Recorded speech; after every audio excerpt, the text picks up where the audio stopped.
So Carus. Carus is quite interesting, being a Gaul in origin rather than Illyrian, like many of these people. Yes, from Narbonese Gaul, I think. His reign is very short. He ruled from 282 to 283, and reign consisted of leading a successful campaign against the Sassanids and actually succeeded in sacking Cortesavon. Yes. At which point, one night, his tent gets struck by lightning, or someone threw a torch into his tent and he burned to death. But quite successful. His victory against the Sassanids removes them as a threat for a good decade until the ambitious King of Kings Narse becomes king and goes up against the Tetrarchs, but that's much later, 290s. So basically his campaign neutralizes the Sassanids as a threat to the east. So I'm inclined to put him in as a decent emperor.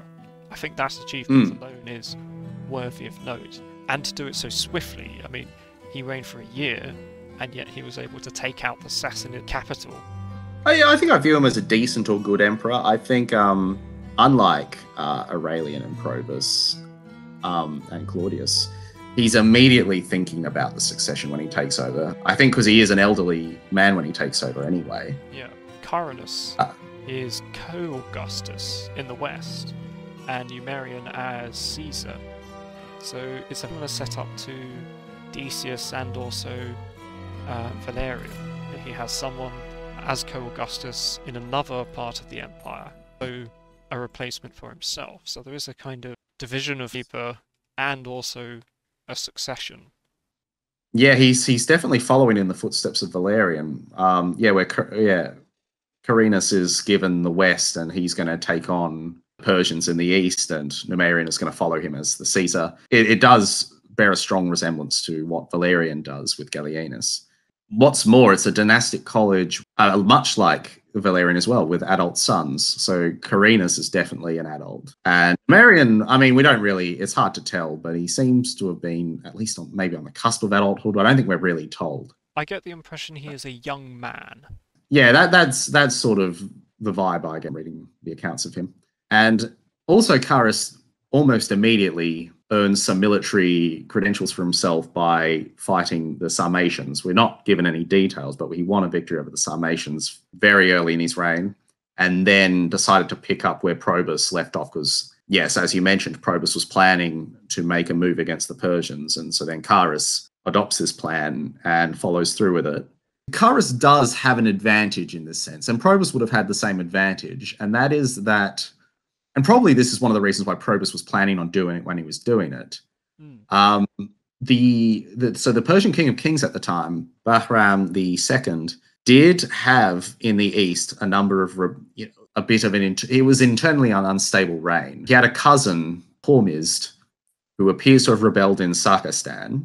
And there was also the client king of the Kushans, also named Hormizd, who appears to have also rebelled around this time. The two Hormizds seem to be allies. Yeah. And we are told that Carus invaded when Bahram was dealing with these threats in the east. So, and I think that's probably might go back to Probus, that Probus was thinking, well, this is the time to strike, a bit like Timesitheus and Gordian attacking Shapur's empire around the time when Shapur was having to deal with rebellions. Carus is able to march on Cortesavon and take it, seemingly while Bahram is unable to do much about it. But it's still an impressive achievement. I mean, to capture the city of Cortesavon couldn't have been an easy thing, you would imagine. No. And he's the first person to pull it off since, I think Lucius Verus might have done it. Maybe Severus. I'm not sure. Did Severus take Cortesavon?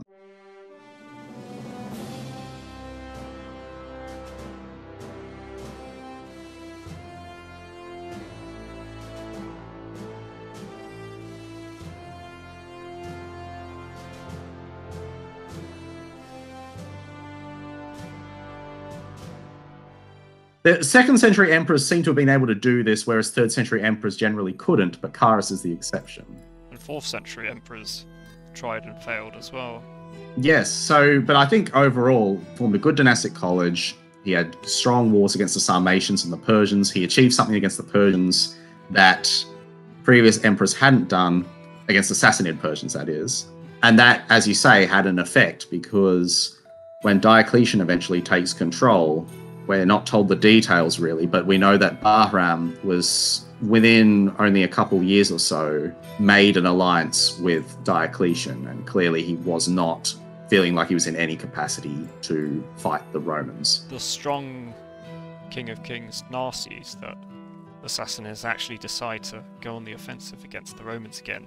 Now the political situation had kind of settled for a bit. And actually after he's defeated by Galerius, you have another series of internal instability and civil war. So, yes, there's indications that the Kushans and those eastern satraps again become disloyal and rebellious after Narses is defeated. Yeah, I think Carus, so I think he's a good emperor, or a decent emperor.